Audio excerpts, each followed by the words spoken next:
pakai ini aja.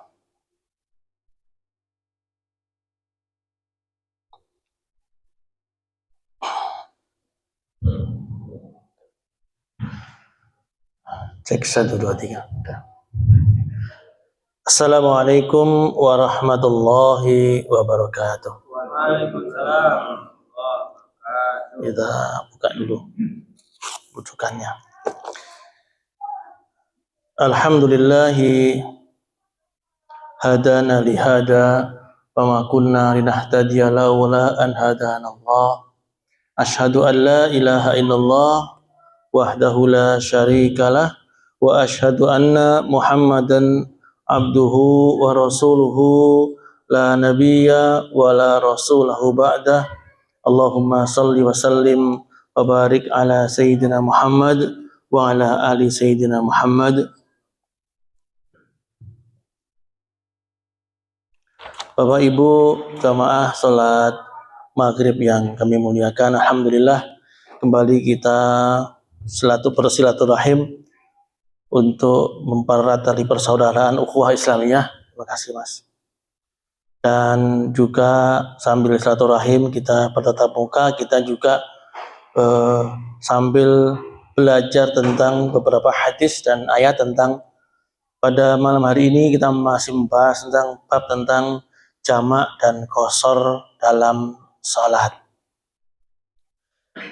yaitu bahwa mungkin sudah menjadi keniscayaan bagi kita, itu pasti pernah bepergian dalam jarak yang cukup jauh, dan karena ini sebuah keniscayaan, maka kemudian bahwa bagaimana kewajiban kita sebagai seorang muslim dalam melaksanakan sholat.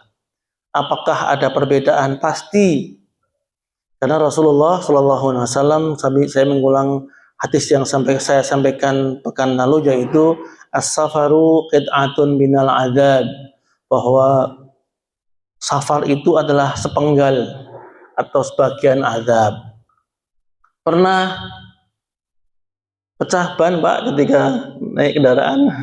Nah itu juga azab, sepenggal tapi itu ya.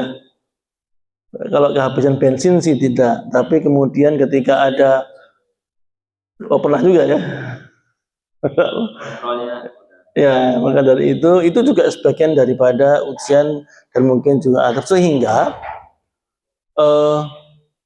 ketika banyak halangan, pernah terjebak macet Bapak Ibu, macetnya juga luar biasa. Ya kalau macetnya cuma 1 jam 2 jam, kalau kejadiannya seperti 2016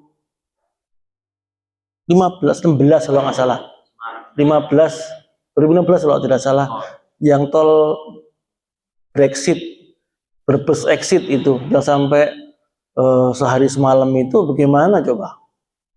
Itu sampai ada yang meninggal dunia karena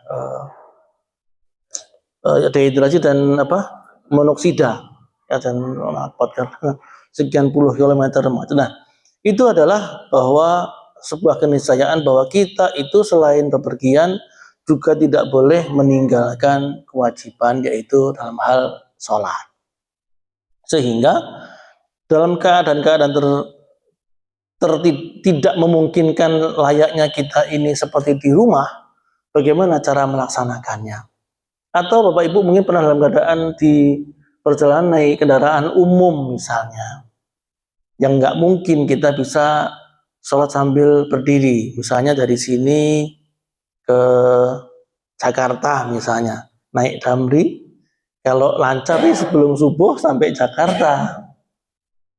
Nah, kalau misalnya kemudian di perjalanan tol Merak Jakarta itu banyak kendala, maka subuh itu masih di tengah tol kota Jakarta mungkin, sehingga bagaimana cara kita melaksanakan sholat subuh? Kalau saya lihat sih di sana-sana di penumpang yang lain sih pada tidur sih, nggak ada yang sholat kayaknya gitu. Bukan saya sebangga diri, bukan. Nah, saya pikir kita mayoritas di Islam, kok nggak ada yang sholat gitu ya. Sama juga yang saya sebut kemarin, bahwa ketika sedang dalam keadaan safar ke umroh sekalipun, kalau haji saya yakin pembimbing ngecek semua, tapi kalau umroh kan tidak. Akhirnya ya sholatnya terlewatkan gitu. Padahal dalam keadaan safar ke tanah suci itu paling tidak kita kena 2 kali waktu sholat. Nah, kita ulang kembali tentang apa itu qashar dan jamak. Dan dia tidak satu paket. Qashar dan jamak tidak satu paket. Kadang qashar tidak jamak, kadang jamak tidak qashar. Dan terkadang ya qashar ya jamak. Nah, saya ulang kembali karena saya ngetes keluarga saya, istri saya yang sering saya ajak safar kemana-mana, apalagi kalau pulang kampung itu udah selalu kami pasti sholat jamak dan qashar di perjalanan. Tapi ketika saya tes secara teori, qashar apa ya, Bi? Jamak apa ya, Bi? Tadi diulang lagi. Jadi masih bingung bahwa qashar jamak itu apa. Qashar itu artinya adalah meringkas. Jadi meringkas apa? Meringkas jumlah rakaat sholat. Yang 4 menjadi 2. Sudah, yang 3 tetap, yang 2 juga tetap. Sedangkan jamak adalah mengumpulkan waktu sholat. Ya, saya ulang kembali. Qashar adalah memperpendek atau meringkas jumlah rakaat sholat, sedangkan yang 4 menjadi 2, dan kemudian jamak adalah mengumpulkan 2 waktu sholat. Hanya 2 ya Pak waktu sholat yang disebut, jadi tidak boleh diborong gitu ya. Ini kan grosir, bukan. Ini nggak ada grosir, nggak ada eceran gitu ya.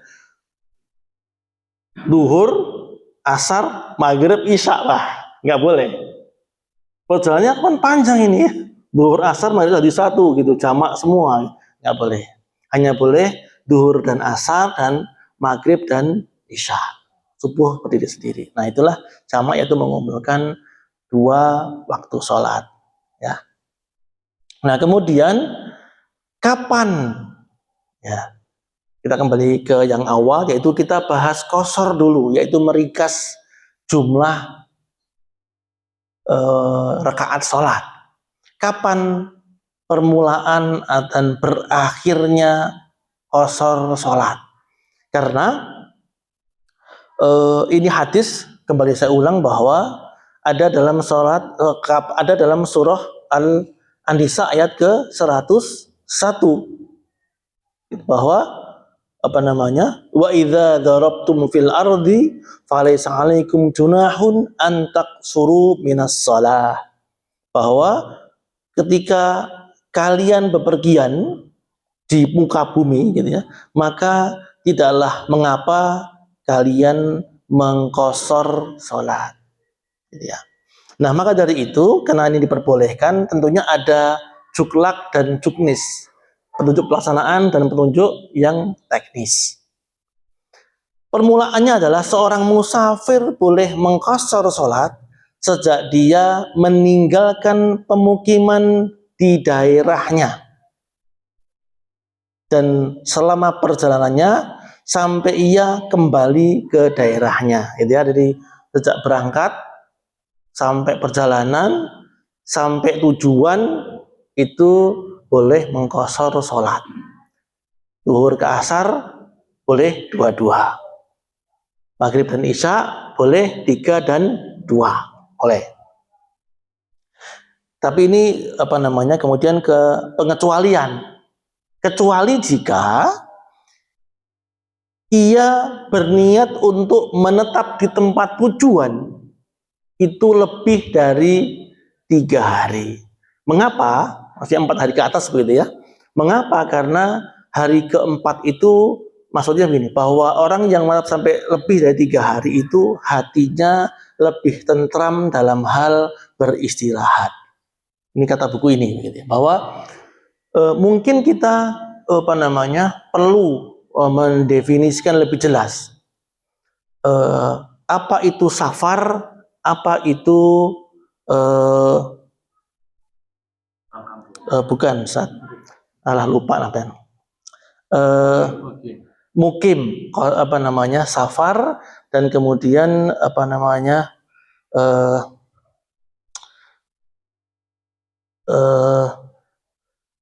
perjalanan yang safar itu perjalanan dari kota A ke kota B. Kemudian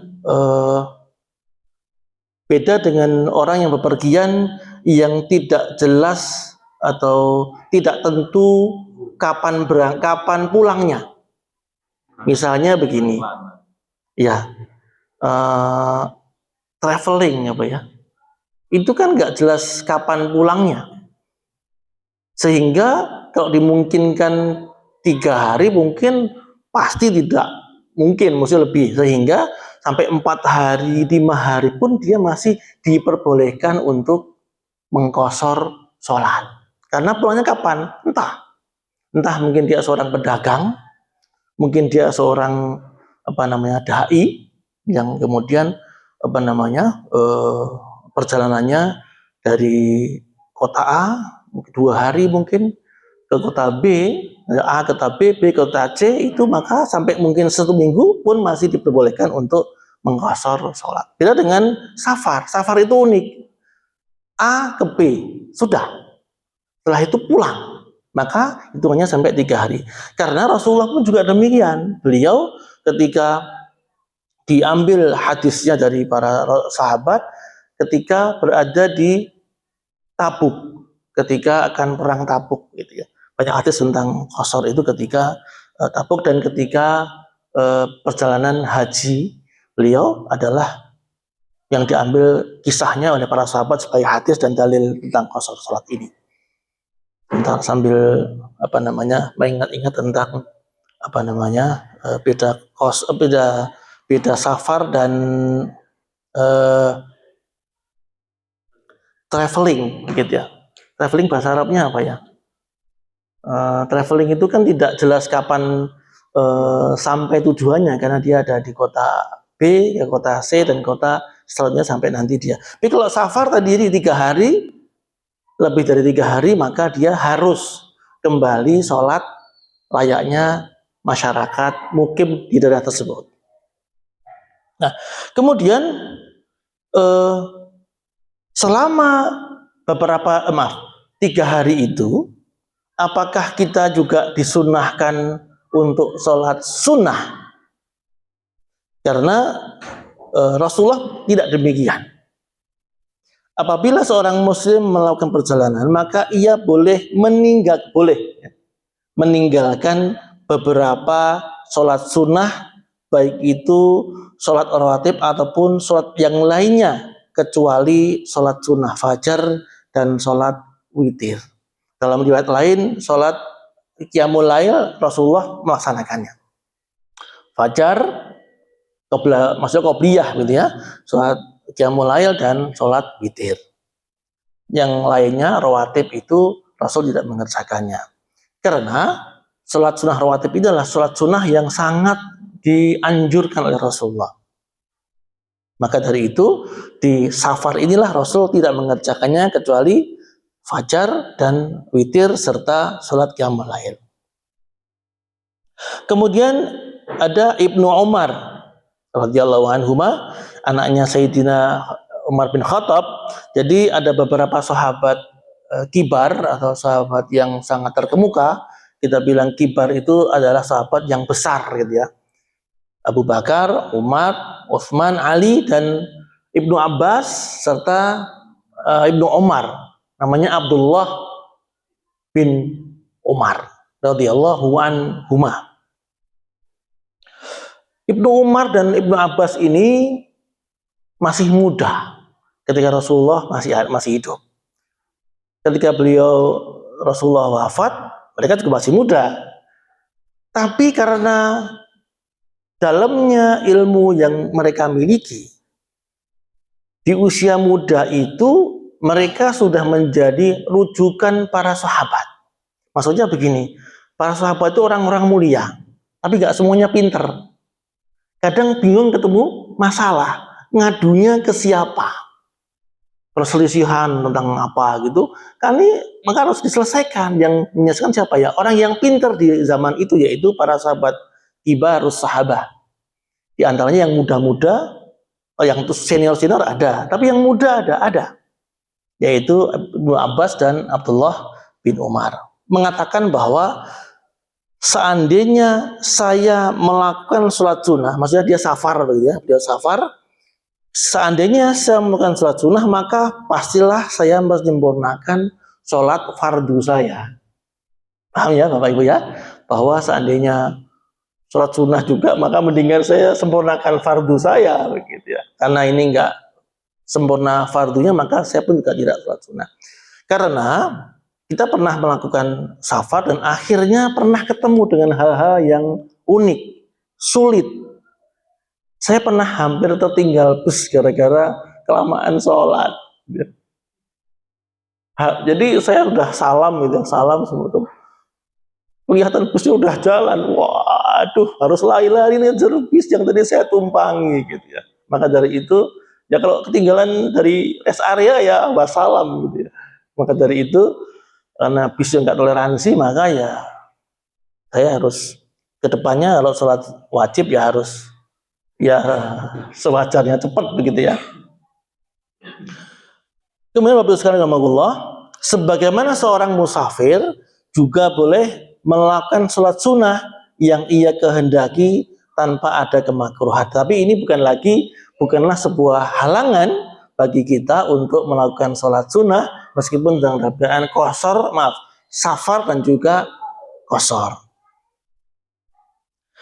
Karena Nabi SAW beliau melakukan sholat duha 8 rakaat. Jadi beliau pernah melakukan duha 8 rakaat padahal beliau sedang safar dan beliau melakukan sholat sunnah di atas kendaraan beliau ketika di tengah perjalanan. Nah, kemudian kesunahan melakukan qasar itu berlaku umum dan mencakup seluruh musafir. Bahwa tidak ada perbedaan dalam kesunahan mengqasar sholat antara musafir yang berkendaraan atau musafir yang berjalan kaki, dan tidak ada perbedaan pula antara berkendaraan unta, mobil atau pesawat kecuali pelaut yang tidak turun dari kapalnya sepanjang hidupnya. Ini mungkin di kita ada nggak ya? Ada mungkin. Karena ulama mengatakan demikian ya. Mungkin ada orang-orang yang nggak punya rumah di darat gitu ya. Hidupnya selalu di kapal gitu ya. Bersandar di pelabuhan hanya beberapa hari, ya rumahnya di kapal itulah gitu ya. Orang tersebut berarti menjadi penduduk kapal sehingga ia tidak disunahkan mengqasar sholat, bahkan ia harus menyempurnakan sholatnya karena ia bagaikan orang yang menetap di atas kapal. Ya, kalau kita orang darat Pak, orang laut beda mungkin ya. Jadi hidupnya ya selalu di atas kapal di laut gitu ya. Di darat tuh mungkin di darat sebagai musafir gitu ya. Di laut sebagai mukimnya di laut gitu ya. Kayak manusia ikan ya. Ya, kemudian kembali ke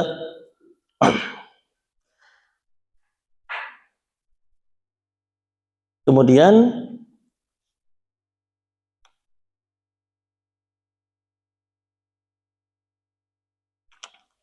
ini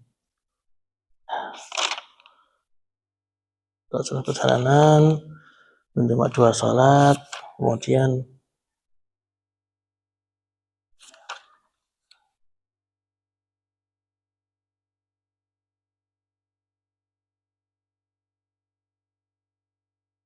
kemudian setelah qasar sudah Pak ya, kemudian kita ke bab sholat jamak.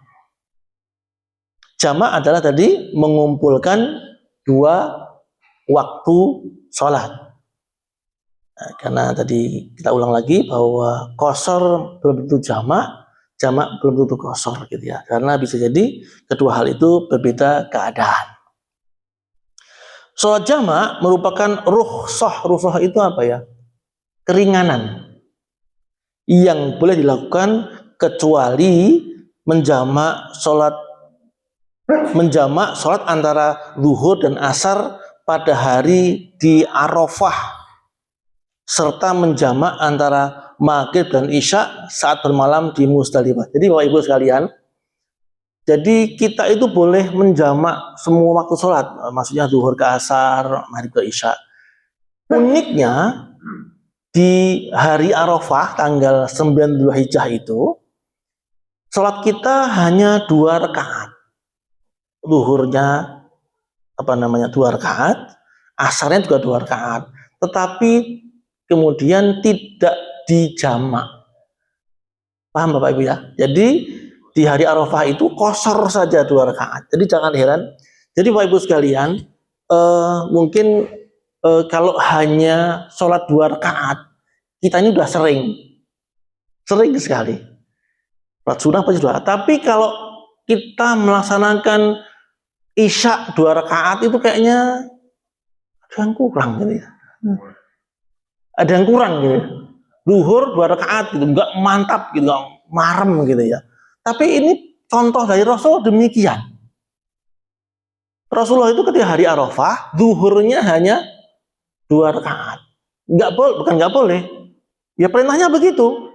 Rasul karena ittiba pada Rasul itu ya demikian. Zuhurnya 2 rakaat di hari Arafah tanggal 9 itu, dan asarnya juga 2 rakaat. Kemudian maghribnya di Musdalifah 9 malam 3 rakaat. Kemudian isyanya juga 2 rakaat. Tapi tidak dilakukan bersama-sama, tidak dijamak. Hanya diringkas tapi tidak dijamak. Gitu ya. Jadi itu keunikan. Ketika di Mina pun juga begitu. Zuhurnya 2 rakaat, asarnya juga 2 rakaat. Di waktu yang sesuai dengan waktunya zuhur dan waktunya asar. Gitu. Jadi ini keunikan yang ada pada hari-hari haji sejak hari Arafah sampai hari Mina. Nah, kemudian tata cara sholat jamak. Menjamak sholat yaitu seorang musafir melakukan sholat zuhur dan asar, baik dengan tata cara jamak takdim ya, ada 2 cara. Takdim dan takhir. Takdim adalah mengawalkan sholat yang nanti menjadi sekarang. Jadi takdim itu sholat asarnya dibawa ke waktu zuhur. Ya, sholat jamak ya mengumpulkan, membawa sholat asar dibawa ke waktu sholat zuhur.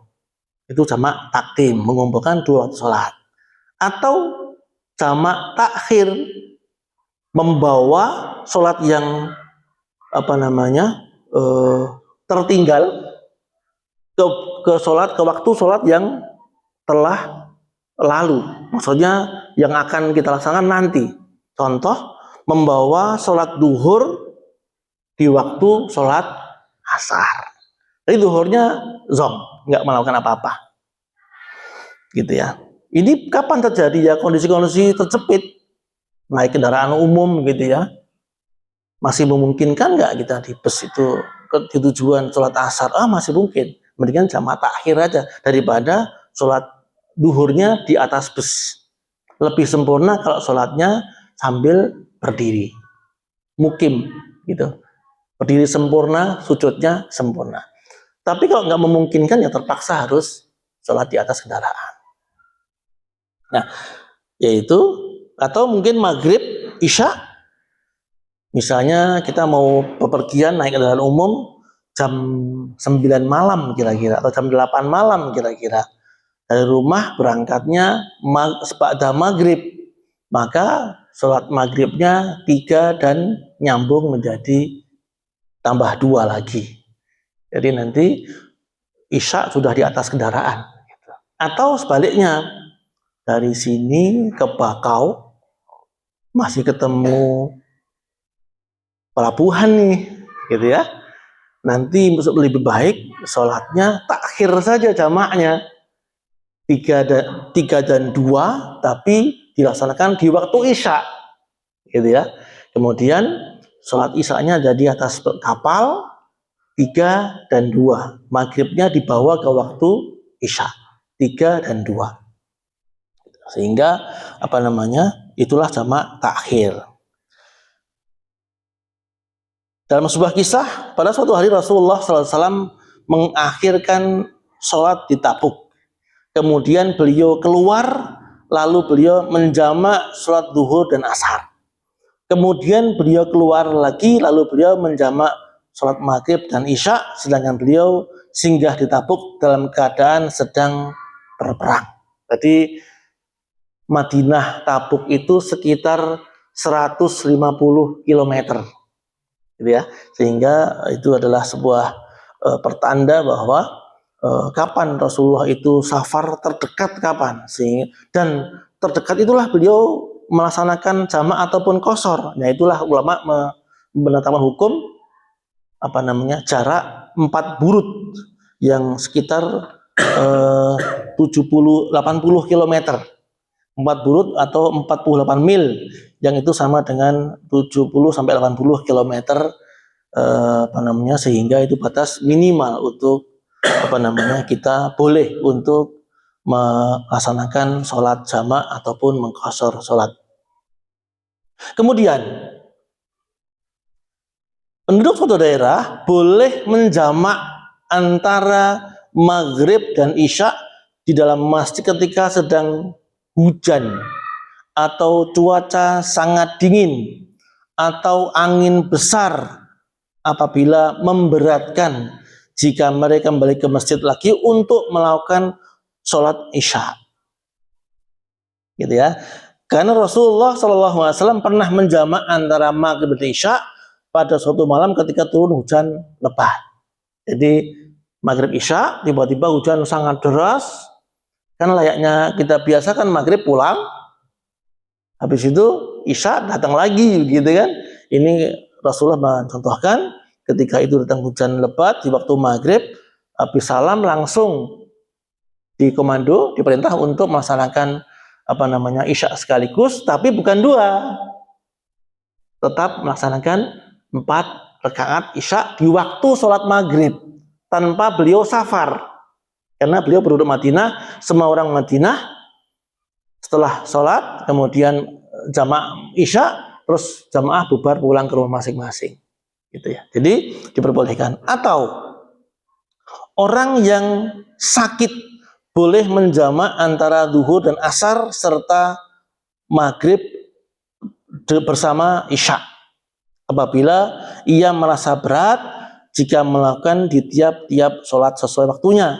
Karena ilat menjamak sholat ialah masyaqqat atau merasa berat. Jadi apabila perasaan berat itu, maka diperbolehkan untuk menjamak sholat. Seperti yang kami alami waktu di rumah sakit, gitu ya.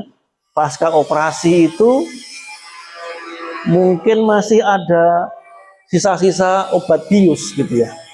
Sebaiknya Bapak Ibu kalau ada kerabat keluarga yang kondisi seperti itu ditemani sholatnya. Karena saya sendirian kan di ICU, gitu ya. Yang namanya perawat ya, sedang sibuk, gitu ya. Ketika sedang sholat gitu, tiba-tiba tertidur. Kan ini infus, ini transfusi darah, ini oksigen, gitu ya. Ini di perban sudah karena sakit yang cukup lumayan, gitu ya. Jadi kondisinya tidak bisa kemana-mana. Bahkan tayamum pun hanya ya begini-begini aja, gitu kan, karena nggak bisa, gitu. Karena sangat berat untuk bergerak. Nah, karena ada mungkin ini sisa-sisa obat bius itu ketika sholat zuhur juga 4 rakaat ini ya. Itu lagi rakaat kedua atau berapa, tiba-tiba tertidur. Tahu-tahu bangun, kayaknya tadi sedang sholat kayaknya tadi. Akhirnya mengulang lagi gitu. Nah, mengulang kedua kali pun juga begitu gitu. Rakaat keberapa itu terlelap lagi gitu. Nah, maka dari itu saya memutuskan istihad pribadi bahwa udah bismillah saya sholat lah. Akhirnya kira-kira tadi ketiga kayaknya tadi. Selesaikan keempatnya terus salam. Nah, kondisi-kondisi seperti ini sebaiknya harus ditemani oleh keluarga, sehingga jangan sampai Pak ya bangun ya ketiduran gitu.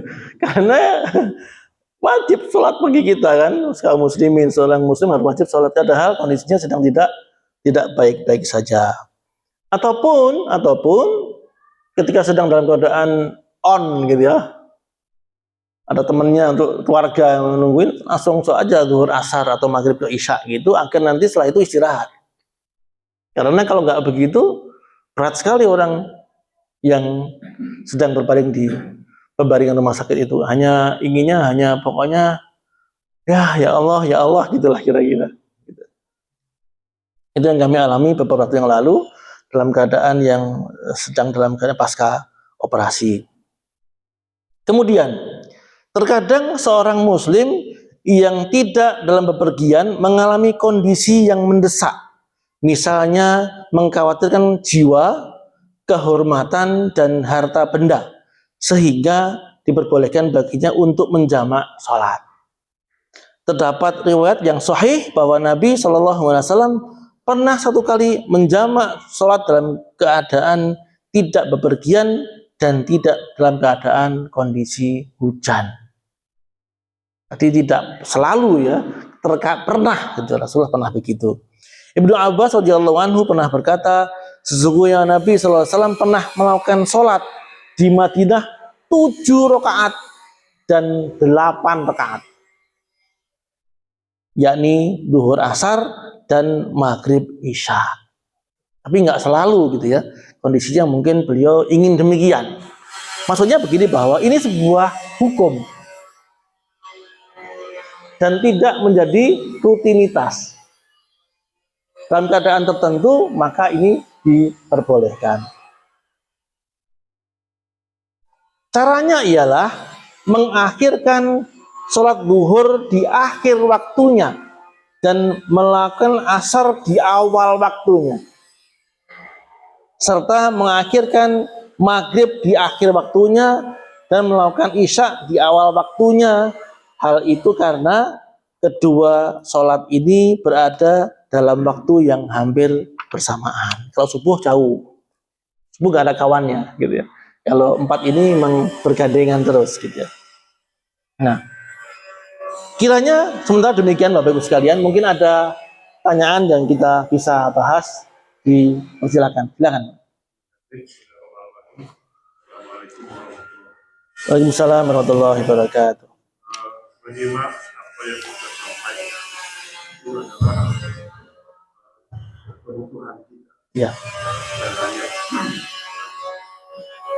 ini semua sudah rutin saya lakukan. Ya. Dan itu sering dari pada lampu ke ruang bawah. Ya. Menyimak hal ini, tolong dikoreksi apa yang saya lakukan. Karena misalnya saya mau berangkat setelah zuhur, sholat zuhur, jamak takbir, zuhur dengan asar. Artinya kita menjaga-jaga, jangan sampai asar lewat. Ya. Nah, tapi pas sampai ke ruang bawah, itu asar belum. Ya. Ya. Nah, jadi saya ulangi lagi pas waktu saya itu saya sholat asar lagi. Ya. Kedua, itu kalau perjalanan nggak lewat tol, nggak umum. Ya. Kalau tol paling 1,5 jam. Iya, nyampe. Kalau lewat umum 3 jam.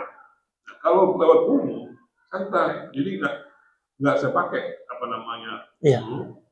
Tetap zuhur mampir, asar mampir. Iya. Nah, artinya apakah itu termasuk dalam yang diharuskan ataupun tidak, mohon dikoreksi. Iya. Nah, kalau yang kosong itu yang tadi keputusan tadi kurang puas rasanya.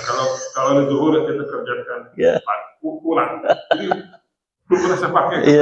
Iya. Mohon kearahannya. Iya, terima kasih. Ada lagi Bapak sekalian? Ya, nanti mengalir saja. Saya akan mengutip satu hadis.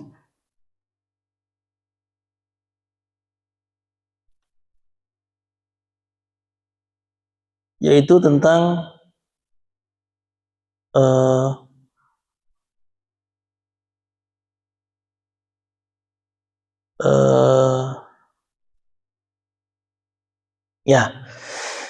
yang pertama adalah Sa'altu Anas ibnu Malik an qassis salah. Faqala Anas, gitu ya. Aku bertanya kepada Anas bin Malik. Ini kemudian dari apa namanya? Ya, Yahya bin Yazid, seorang sahabat bertanya kepada Anas bin Malik. Anas itu sejak kecil bersama Rasulullah. Jadi oleh ibunya sejak kecil dititipkan, ya Rasulullah, ini anakku, jadikan dia anak yang soleh, kata kita ya. Jadi ya bantu apa silahkan, kata ibunya. Dan benar sekali bahwa doa ibunya, keinginannya Anas menjadi orang yang dekat sama Rasul dan menjadi salah seorang sahabat yang meriwayatkan banyak hadis. Maka dia menjadi rujukan para sahabat, gitu, karena selalu bersama Rasul. Yahya bin Yazid bertanya kepada Anas perihal mengqashar salat. Rasulullah menjawab, Anas menjawab, Rasulullah SAW bersolat 2 rakaat kalau sudah keluar sejauh sekitar 3 farsah. 3 farsah itu sekitar 3 mil. Maka mungkin ada jamaah saudara kita di Natar, kampung muhajirun, gitu ya. Mereka kalau sudah keluar kampung, safar. Udah, kalau nggak jamak ya qashar makanya.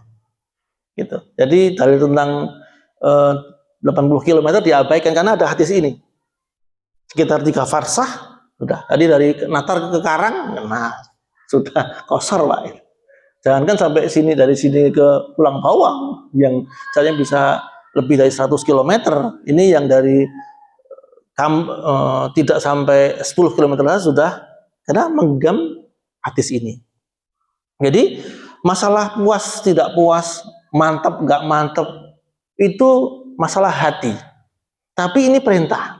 Satu lagi. Bab tentang tadi yang saya sampaikan tentang seorang muslim yang tidak dalam bepergian tapi mengalami kondisi yang mendesak, mengkhawatirkan tentang jiwa, keselamatan jiwa, kehormatan dan harta benda. Ada sebuah kisah tentang hal ini dari Umar ibn Khattab.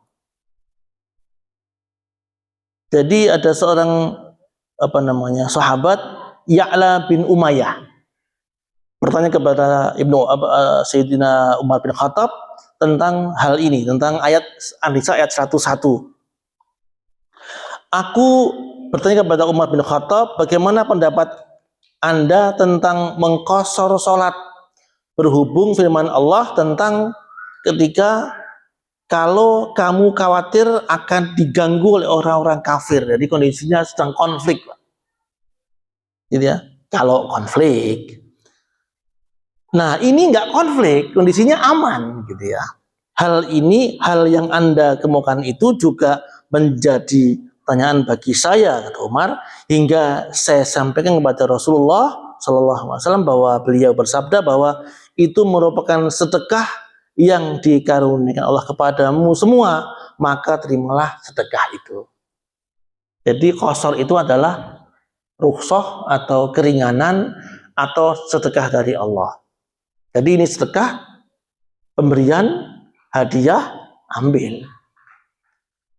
Ini makanya kalau masalah ringan ya ringan, masalah mantap itu urusan nanti. Ini adalah hadiah, saya ambil. Gitu. Kalau ada dikasih hadiah nggak mau ya nemen gitu. Tapi ini karena berapa farsah? 3 farsah. Ya Anas, betul. 3 farsah berapa kilometer? Farsah itu 1 farsah 3 mil. 3 farsah berarti 9 mil. Berarti kalau kilometer sekitar 16 kilo. Dari sini ke Karang berarti. 16 kilo sudah qashar ya. Iya. Ini hadis tentang tentang hitungan, ada angka yang tertera di situ ya. Nah, tapi kalau yang tadi 4 burut tadi, yang 48 mil atau 70-an kilo tadi, memang ulama hadis mengkonversikan Rasul itu ketika safar jarak yang terdekat dan beliau qashar dan jamak sekitar itu. Tapi beliau nggak menyampaikan tentang angka. Ini pendapat ulama tentang 4 burut atau 48 mil atau 70-80 km gitu. Dan itu menjadi jumhur pendapat ulama. Pendapatnya lebih mayoritas di yang 70-80 km tadi. Tapi yang ini ya walaupun ini sahih tapi tidak mayoritas begitu ya. 16 kilo udah besar. Iya, betul. Sehingga ini sedekah dari Allah, bukan masalah mantap nggak mantap, ini bukan masalah mantap. Ibadah itu ittibah. Ibadah itu adalah mengikuti apa yang Rasul perintahkan dan contohkan. Seperti tadi itu Bapak Ibu sekalian. Kalau hanya 2 rakaat, kita sering melaksanakannya. Tapi kalau asarnya 2 rakaat, duhurnya 2 rakaat, itu gimana gitu lah perasaan kita ya. Tapi ketika hari-hari Arafah, hari-hari Mina, harus 2 rakaat. Yang 4 aneh, karena nggak ittiba sama Rasul. Ini yang wajib. Tapi kalau sudah ke safar, ini bukan lagi harus, ini pilihan. Gitu ya. Pilihan itu ya tentunya ambil atau tidak. Bukan salah dan benar, tapi ambil atau tidak. Kemudian tadi yang tentang takdim sampai tujuan duhur asar, sampai tujuan belum datang waktu asar, berarti sholat wajibnya sudah terlaksana dan tidak perlu melaksanakannya kembali. Nah, bagaimana kalau saya nggak enak ini masalahnya, misalnya satu haji misalnya dari Pulang Bawang ke Pringsewu udah lebih 100 km, sampai Pringsewu belum asar, tapi sama bapak wah ayo nak Ujit, kamu imam gitu ya. Karena kamu kan ustadz kan gitu ya, mau nggak mau menjadi imam di sholat asar di tempat tujuan. Mengapa? Karena kondisi gitu. Karena seorang tokoh masyarakat, tokoh agama, kalau nggak sholat jadi fitnah. Maka dari itu, karena kok jadi fitnah, mengapa? Karena tidak semua masyarakat mengerti hukum ini. Kalau fitnah sampai ke hati, itu maka dari itu mengutamakan meminimalkan fitnah, meminimalkan mudarat dan manfaat itu, maka manfaatnya didahulukan meskipun tadi setelah hukum sudah melaksanakan. Gitu. Ini kira-kira Bapak Ibu sekalian, kiranya tentang qasar dan jamak sudah selesai. Insya Allah tinggal bagaimana kita melaksanakannya, apakah diambil atau tidak. Karena kendaraan pribadi mungkin Pak ya, jadi mau kita mau berhenti mau tidak gitu ya. Tapi kalau mau diambil yaitu sedekah dari Allah, kalau tidak pun juga tidak menjadikan sebuah kesalahan. Tapi di buku ini disampaikan bahwa dari 4 imam mazhab, Imam Abu Hanifah, Imam Malik, dan Imam Ahmad bin Hambal itu menyampaikan bahwa wajib atau sunnah muakkad mengambil yang 2 itu, qasar tadi. Tapi kalau Imam Syafi'i, beliau menyampaikannya boleh diambil, boleh tidak. Gitu. Nah, demikian kiranya bahas kita pada malam hari ini. Insya Allah mudah-mudahan bermanfaat. Mohon maaf jika ada salah kata. Assalamualaikum warahmatullahi wabarakatuh.